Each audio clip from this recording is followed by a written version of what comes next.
எல்லோருக்கும் வணக்கங்க. 85, 90கள்ல அதாவது 1985, 90கள்ல வாழ்ந்த வாழ்க்கை. இப்ப பிள்ளைங்களுக்கெல்லாம் கிடைக்குதான்னா இல்லங்க.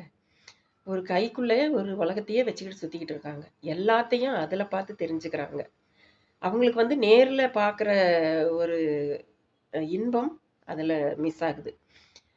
இப்ப வந்து நம்மளுக்கு நம்ம இப்ப முக்காவாசி நேரம் ஆன்லைன்ல மூழ்கி கிடக்குறாங்க. அந்த மை டார்ச்சர்லாம் இல்லாம, இயற்கைய ரசிச்சு, ஆத்துல குளிச்சு, ஓடி ஆடி விளையாடி பசங்களோட, அங்கங்க குருவி புடிச்சு கிராமத்துல இருக்கிறவங்களுக்கெல்லாம் அதெல்லாம் பெஸ்ட்டான ஒரு இது.